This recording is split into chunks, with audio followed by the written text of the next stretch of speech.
Hello friends, welcome to legal path. ज़रा सोचो, एक माँ बाप जिन्होंने पूरी ज़िंदगी अपने बच्चों के लिए लगा दी, आज वही माँ बाप अपने ही घर में सहारा ढूंढ रहे हैं। एक वाइफ जिसका लीगल रिश्ता जिंदा है पर फिनेंशियली सपोर्ट ज़ीरो है। एक बच्चा जिसके पास राइट्स तो है पर रिसोर्सेस नहीं है। ऐसे सिचुएशंस के लिए लॉ चुप नहीं रहता। चैप्टर 10 ऑफ बीएनएसएस का एक सिंपल सा मैसेज है, जो डिपेंडेंट है उससे भूखा नहीं छोड़ा जा सकता। चैप्टर 10 क्या सिखाता है? ये चैप्टर पनिशमेंट के लिए नहीं है, ये प्रोटेक्शंस के लिए है। वाइफ को डिग्निटी के साथ जीने का राइट्स है, बच्चों को सर्वाइवल और एजुकेशन का हक है, पेरेंट्स को बुढ़ापे में सहारा, मजिस्ट्रेट की पावर को एंश्योर सोशल जस्टिस। यहाँ कोर्ट ये नहीं पूछता है कि कौन सही है कौन गलत है, यहाँ सिर्फ ये पूछा जाता है कि क्या कोई भूखा या हेल्पलेस रह गया है। लॉ का ह्यूमन फेस है। चैप्टर 10 हमें यह सिखाता है कि लॉ सिर्फ सेक्शंस का गेम नहीं है, लॉ इंसानी जिम्मेदारी का रिटर्न फॉर्म है। मजिस्ट्रेट यहाँ जज कम गार्डियन ज्यादा बनता है।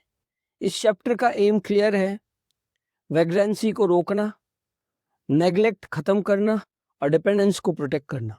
तो अगर आप समझना चाहते हो कि लॉ कैसे एक वाइफ, एक चाइल्ड और एक पेरेंट की जिंदगी बदल सकता है, तो चैप्टर 10 को इग्नोर मत करना। मतलब लॉ का हार्ट को इग्नोर करने जैसा होगा। तो चलिए शुरू करते हैं chapter 10, maintenance of wife, child and parents. Here we go. Section 144, maintenance of dependence. Class, एक सवाल है। सोचिए, अगर कोई आदमी फिनेंशियली स्ट्रांग है लेकिन अपनी वाइफ, अपने बच्चे या अपने माँ बाप को भूखा छोड़ देता है, तो क्या लॉ वहां पे चुप बैठ सकता है? नहीं, बिल्कुल भी नहीं। इसी सिचुएशंस के लिए आता है चैप्टर 10, मेंटेनेंस ऑफ डिपेंडेंस। ये चैप्टर पनिशमेंट की नहीं, जिम्मेदारी की बात करता है। हम ऑलरेडी डिस्कस कर चुके हैं। यहाँ पे सिंपल है, अगर किसी के पास पैसा है और वो अपने डिपेंडेंस को नेग्लेक्ट कर रहा है, तो मजिस्ट्रेट उसे मजबूर कर सकता है मेंटेनेंस देने के लिए। सवाल यहाँ आता है कि who can claim maintenance. Step by step समझाता हूं। ए, अ वाइफ, वाइफ जो खुद को मेंटेन नहीं कर सकती है, इंक्लूड्स डाइवोर्स वाइफ आल्सो, जब तक रीमैरिज नहीं होता है। अगर वाइफ वर्किंग नहीं है और हस्बैंड रिच है, तो मेंटेनेंस मिलेगा। चाइल्ड जो माइनर है, लेजिटिमेट या इलेजिटिमेट, मैरिड या अनमैरिड, अगर सेल्फ सपोर्ट पॉसिबल नहीं है तो। इवन मैरिड माइनर डॉटर के लिए भी फादर लाइबल हो सकता है, अगर हस्बैंड के पास सफिशिएंट मींस है, साधन है, संसाधन है देने के लिए। तो adult child with disability, adult हो सकता है, लेकिन अगर फिजिकल या मेंटल डिसेबिलिटी है और सेल्फ सपोर्ट पॉसिबल नहीं है, तो मेंटेनेंस देना पड़ेगा, एक्सेप्ट द मैरिड डॉटर। और पेरेंट्स, फादर या मदर, अगर खुद को मेंटेन नहीं कर सकते हैं, ये एक बहुत पावरफुल सोशल जस्टिस प्रोविजंस है। मजिस्ट्रेट के क्या क्या पावर्स है इसमें? मजिस्ट्रेट क्या करता है? सबसे पहले चेक करता है कि क्या पर्सन्स के पास सफिशिएंट मींस है, क्या नेग्लेक्ट या रेफ्यूजल प्रूव हो रहा है। अगर हाँ, तो मजिस्ट्रेट मंथली अलाउंसेस फिक्स करेगा, जितना उसे फेयर और रीजनेबल लगेगा। इंटरिम मेंटेनेंस बहुत ही ज्यादा इंपॉर्टेंट है। अगर केस चल रहा है और फाइनल ऑर्डर आने में टाइम लगेगा, तो क्या डिपेंडेंट तब तक भूखा रहेगा? नहीं, मजिस्ट्रेट इंटरिम मेंटेनेंस दे सकता है, लीगल एक्सपेंसेस भी दिलवा सकता है। और लॉ क्लियरली बोलता है कि 60 डेज के अंडर इंटरिम एप्लीकेशंस डिसाइड होनी चाहिए। यहाँ पे वाइफ का मतलब है मैरिड वाइफ, डिवोर्स वाइफ, और जब तक रीमैरिज नहीं होता है। लॉ यहाँ डिग्निटी प्रोटेक्ट करता है। ठीक है, एक एग्जांपल के तौर पे समझते हैं। सपोज राजेश और एक प्रिया का केस है। राजेश एक बिजनेसमैन है, टाइकून है, पैसा है उसके पास, और जो उसकी वाइफ है वो अनएम्प्लॉयड वाइफ है। उनका बेटा है एक आर्यन, 10 साल का बेटा है। राजेश ने वाइफ को सपोर्ट देना जो बंद कर दिया, बच्चे का खर्चा भी बंद कर दिया। प्रिया मजिस्ट्रेट के पास जाती है, प्रूफ देती है राजेश के पास जो है वो सफिशिएंट संसाधन है, मीन्स है, रिसोर्सेस है, लेकिन वो क्लियरली नेग्लेक्ट कर रहा है। मजिस्ट्रेट का ऑर्डर आएगा 20,000 पर मंथ मेंटेनेंस देना होगा प्रिया को, 15,000 इंटरिम मेंटेनेंस देना पड़ेगा, और लीगल एक्सपेंसेस जो भी होंगे वो भी राजेश देगा। ठीक है, और ठीक है, ये दूसरा एग्जांपल एक और सुन लो। सुनीता और रमेश का केस। सुनीता 25 ईयर्स की है, फिजिकली डिसेबल्ड है, फादर रमेश है, फिनेंशियली कैपेबल है। फादर ने सपोर्ट देने के रेफ्यूज कर दिया कि मैं सुनीता को जो है वो सपोर्ट नहीं दे सकता। तो सुनीता ने डिसेबिलिटी का प्रूफ दिया और ये भी प्रूफ किया कि मुझे जो है सपोर्ट जो है वो नेग्लेक्ट किया जा रहा है, मुझे नहीं मिल रहा है। तो मजिस्ट्रेट यहाँ पे ऑर्डर करेगा 10,000 पर मंथ मेंटेनेंस का, 8,000 इंटरिम मेंटेनेंस का, और लीगल एक्सपेंसेस भी कवर करेगा। अडल्ट चाइल्ड भी डिपेंडेंट हो सकता है। ठीक है, तो समरी ऑफ द स्टूडेंट्स इस सेक्शंस की ये है कि wife is abandon, no wife is abandon, no child is left helpless, और no parent is ignored. Focus punishment protection नहीं, फोकस जो है वो पनिशमेंट पे नहीं है, प्रोटेक्शन पे है। मजिस्ट्रेट यहाँ पे गार्डियन ऑफ डिपेंडेंस है। ओके, तो सेक्शन 144 आपको अच्छे से समझ गया होगा। याद रखिए, लॉ सिर्फ जेल भेजने का नाम नहीं है, लॉ एक हार्ट होता है। और चैप्टर 10 सेक्शन 144 लॉ का वही हार्ट है जो वाइफ, चाइल्ड और पेरेंट्स के लिए बीट करता है, उनके लिए प्रोटेक्शन क्रिएट करता है। ओके, सेक्शन 145 प्लस एक और सिंपल सा सवाल है। अगर हस्बैंड जो है वो दिल्ली में बैठा है और वाइफ जो है वो मुंबई में रहती है और मेंटेनेंस का केस फाइल करना है, तो कहाँ फाइल होगा? सिर्फ हस्बैंड के शहर में जहाँ पे हस्बैंड रहता है, या फिर वहां पे जहाँ पे शादी हुई है? तो इसका आंसर मिलेगा आपको सेक्शन 145 में। तो सेक्शन 145 का पर्पस है, सेक्शन 145 का काम है ज्यूरिसडिक्शन को फिक्स करना, ये इंश्योर करना कि डिपेंडेंट को डोर टू डोर कोर्ट के चक्कर ना काटने पड़े, मेंटेनेंस का केस एसेसिएबल और प्रैक्टिकल रहे। इस सेक्शन का सोल है convenience of dependence, not the defaulter. Proceedings कहाँ फाइल हो सकती है? प्रोसीडिंग्स किसी भी डिस्ट्रिक्ट में हो सकती है फाइल। पर्सन जहाँ प्रेजेंट हो, जहाँ हस्बैंड या लाइबल हो, पर्सन सभी मौजूद हैं। पर्सन या स्पाउस रिसाइड करता हो, वाइफ का करंट रेसिडेंस पर केस हो सकता है। लास्ट मैट्रिमोनियल रेसिडेंस, जहाँ हस्बैंड और वाइफ लास्ट में साथ में रहे हो, जहाँ चाइल्ड की मदर के साथ रहे हो, भले इलेजिटिमेट चाइल्ड का केस हो तो। पेरेंट्स का रेसिडेंस, जहाँ फादर या मदर रहते हो। यहाँ पे सोचने वाली और ध्यान रखने वाली बात यह है कि ज्यूरिसडिक्शन वाइड है ताकि जस्टिस जो है वो नैरो होना हो। ठीक है, एविडेंस का रूल सेक्शन 145 क्लॉज 2 में जनरल रूल दिया है, एविडेंस एक्यूज के प्रेजेंस में ही रिकॉर्ड होती है या रिकॉर्ड होगी। अगर वो जानबूझकर कोर्ट को अवॉइड करता है तो लॉ उसका जवाब देने के लिए रेडी है। एक्स पार्टे प्रोसीडिंग्स, अगर मजिस्ट्रेट ये देख ले कि पर्सन विलफुली कोर्ट से भाग रहा है, समन के बाद भी अपेयर नहीं हो रहा है, तो मजिस्ट्रेट एक्स पार्टे प्रोसीडिंग्स कर सकता है, मेंटेनेंस का ऑर्डर पास कर सकता है। बट लॉ भी फेयर है, एक और सेकेंड चांस मिलता है। Set aside x Partey order, अगर पर्सन बाद में 3 महीने के अंदर अप्लाई करे कि वो जो गुड कॉज शो करे कि वैलिड रीजन था उसका एब्सेंस होने में, वो जानबूझ के नहीं कर रहा था, वो जो रीजन देगा कि वो वैलिड था, उसकी वजह से वो एब्सेंट हो रहा था, तो magistrate x Partey order set aside कर सकता है। एग्जाम्पल बेस समझाता हूं मैं। रवि और प्रिया का केस था। रवि और प्रिया ने शादी की, मुंबई में रह रहे थे वो। रवि दिल्ली शिफ्ट हो गया, प्रिया मुंबई में रह रही है।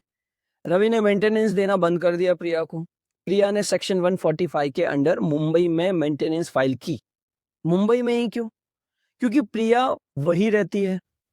अभी कोर्ट की प्रोसीडिंग्स, रवि को समन भेजा जाएगा। रवि रिपीटेडली कोर्ट को अवॉइड करता है, नहीं जाता है वहां पे। मजिस्ट्रेट ये ऑब्जर्व करता है कि रवि जो है वो विलफुली अवॉइड कर रहा है इसको, तो यहाँ पे एक्स पार्टे ऑर्डर पास हुआ। रवि को मेंटेनेंस पे करने का ऑर्डर मिला। रवि को एक सेकेंड चांस भी मिलता है सेक्शन 145 के अंडर में।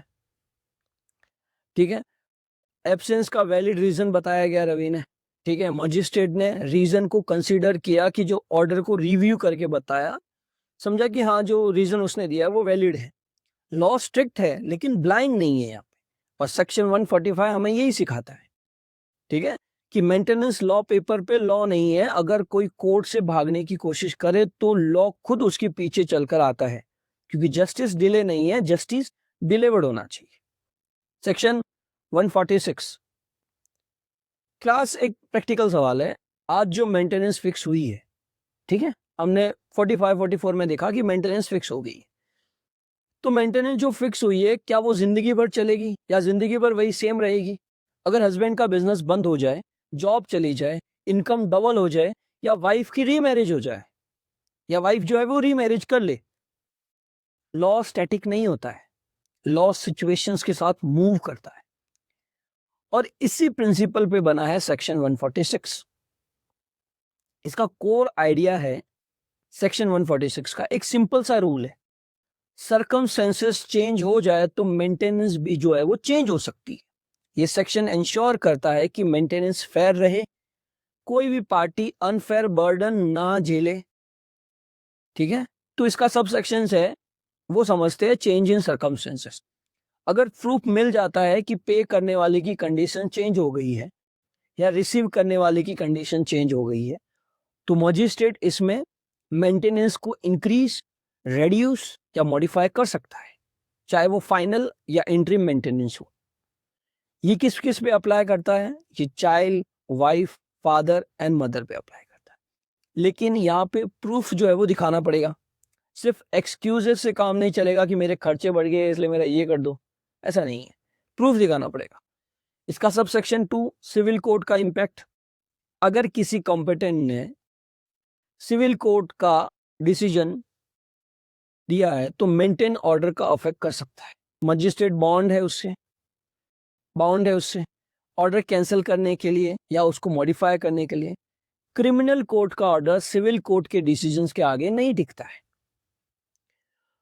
अगर डाइवोर्स वुमेन का केस है, अगर सेक्शन 144 के अंडर वुमेन के फेवर में है और मेंटेनेंस ऑर्डर था और बाद में डिवोर्स हो गया, तो मजिस्ट्रेट चेक करेगा रीमैरिज को। अगर वुमेन रीमैरी करती है तो मेंटेनेंस रीमैरिज की डेट से कैंसिल हो सकती है। लॉ क्लियर है, नया मैरिज मतलब नई responsibility.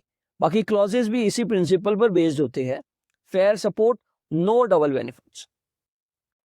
Section 147 free copy of maintenance order and enforcement.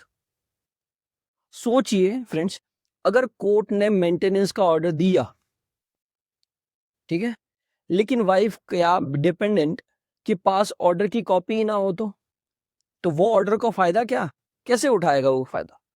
तो फ्रेंड्स, लॉ सिर्फ ऑर्डर देना ही काफी नहीं मानता, बल्कि उस ऑर्डर को प्रैक्टिकली यूज कर पाना भी उतना ही जरूरी होता है।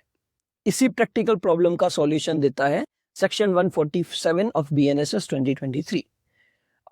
अभी हम समझेंगे फ्री कॉपी का कंसेप्ट क्या है, एनफोर्समेंट का प्रोसेस क्या है, और एक रियल लाइफ एग्जांपल के साथ इस कंसेप्ट को मैं अच्छे से आपको समझा दूंगा। तो स्टेप 1, कोर्ट ने मेंटेनेंस का ऑर्डर दे दिया 44 के अंदर। कोर्ट किसी पर्सन को मेंटेनेंस, इंटरिम मेंटेनेंस या लीगल एक्सपेंसेस देने का ऑर्डर पास करता है। स्टेप 2, फ्री कॉपी मिलना कंपलसरी। और कोर्ट का ये लीगल ड्यूटी है कि ऑर्डर की फ्री कॉपी दे किसको मिलेगी ये कॉपी? वाइफ को, चाइल्ड को, पेरेंट को, गार्जियन को, ये जो लीगली एंटाइटल्ड हो। यानी पैसा मांगने के लिए पहले पैसा नहीं देना पड़ेगा आपको। स्टेप 3, अगर ऑपोजिट पार्टी पेमेंट नहीं करता है, फिर अगर जिससे मेंटेनेंस देना है वो पेमेंट बंद कर दे तो, या दूसरे शहर में भाग जाए तो, जैसा हमने रवि और प्रिया के केस में देखा, वो दिल्ली चला गया था, तो ऑर्डर लेने वाला पर्सन कभी भी कहीं भी मजिस्ट्रेट के पास जा सकता है। स्टेप 4, मजिस्ट्रेट क्या करेगा तब? तो मजिस्ट्रेट आइडेंटिफाई, वेरीफाई करेगा, पेमेंट नहीं आया है नॉन पेमेंट कंफर्मेशन करेगा और ऑर्डर को एनफोर्स करेगा। ऑर्डर सिर्फ पेपर पे नहीं रहेगा, इंप्लीमेंट होगा, ठीक है। एग्जाम्पल के थ्रू रवि और प्रिया का एग्जाम्पल ले लेते हैं। तो रवि और प्रिया ने मुंबई में शादीशुदा है, ठीक है। डिफरेंसेस के बाद प्रिया मेंटेनेंस फाइल करती है और कोर्ट जो है रवि को मंथली मेंटेनेंस देने का ऑर्डर देता है। प्रिया को फ्री में ऑर्डर की कॉपी मिल जाती है। प्रॉब्लम स्टार्ट हो जाती है। रवि दिल्ली शिफ्ट हो जाता है, मेंटेनेंस देना बंद कर देता है। तो लीगल सॉल्यूशन अंडर सेक्शन 147, प्रिया दिल्ली के मजिस्ट्रेट के पास जाती है और फ्री कॉपी शो करती है। मजिस्ट्रेट आइडेंटिफाई वेरी करता है, नॉन पेमेंट कंफर्मेशन करता है, रवि को पेमेंट रिज्यूम करने के लिए कंपेल करता है। जस्टिस डिले नहीं होता क्योंकि लॉ जो है वो पोर्टेबल है, इजीली मूवेबल है। ठीक है, तो फ्रेंड्स, अगर आपको आज के सारे सेक्शंस चैप्टर 10 के अच्छे से समझ में आए, आपको एक्सप्लेनेशन अच्छा लगा, अगर आपको लगा हो कि लॉ अब सिर्फ बुक का टॉपिक नहीं बल्कि रियल लाइफ एग्जांपल्स और सॉल्यूशंस लग रहा है, तो वीडियो को लाइक करें, अपने दोस्तों के साथ शेयर करें, खासकर उन लॉ फ्रेंड्स के साथ जो कॉम्पिटिटिव एग्जाम्स के एस्पिरेंट्स हो, और चैनल को सब्सक्राइब करके बेल आइकन को ऑन करिए ताकि बीएनएसएस और भी लॉज के रिलेटेड इंपॉर्टेंट सेक्शंस मिस ना हो। End of the chapter.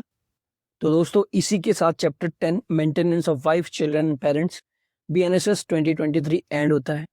इसी चैप्टर ने हमें सिखाया कि लॉ सिर्फ पनिशमेंट के लिए नहीं होता है बल्कि प्रोटेक्शन, डिग्निटी और सर्वाइवल के लिए होता है। मेंटेनेंस का लॉ एक सेफ्टी नेट है जो सोसाइटी के वीकेस्ट सेक्शंस को स्ट्रांग बनाता है। अगली क्लास में हम नेक्स्ट चैप्टर के साथ वापस आएंगे, बिल्कुल fresh concept, real life examples और एग्जाम प्लस प्रैक्टिकल दोनों एंगल से बेस्ट एक्सप्लेनेशन के साथ।